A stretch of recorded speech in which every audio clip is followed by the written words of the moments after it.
Hello, আসসালামু আলাইকুম guys. এখন আমি আসলে একটা বিয়েতে যাব, আসলে ধনবাড়ি থেকে গাড়িটা সাজায় নিলাম। আসলে দেখলাম মোটামুটি যে অবস্থা গাড়িটা রাখে গেছিলাম, আসলে সাজায় এতটা সুন্দর বানায় ফেলাম, মানে নতুন বউ যেরকম পেলে মানুষ খুশি হয় সেরকম আমি আজকে খুশি হয়ে গেছি। আসলে গাড়িটা সাজানি নিখুঁত থেকে নিখুঁত সাজানি হয়েছে। আসলে এই সাজানির রেটটা কত কে বলতে পারবেন? যে বলতে পারবেন তার জন্য বিশেষ একটা পুরস্কার আছে।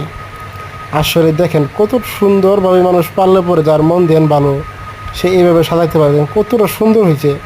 সাজায় নিখুঁত থেকেও নিখুঁত সাজানি, আসলে কি বলবো, আর বলার মতো কোনো ভাষা নেই। আসলে যে সাজানিটা দেখে মনে হয় আজকে আমি তো বিয়ে করে ফেলি, এরকম সাজানি মনে হইতেছে।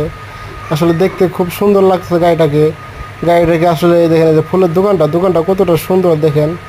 আসলে সব কিছু সুন্দর, আসলে মানুষের মন ধ্যান যদি ভালো থাকে তাহলে সব ভালো হয় মোটামুটি আল্লাহর রহমতে। আজকে গাড়িটা সাজানো খুব ভালো হয়েছে। আজকে আল্লাহ তাআলা জানে কার বিয়েতে যাবো আর কে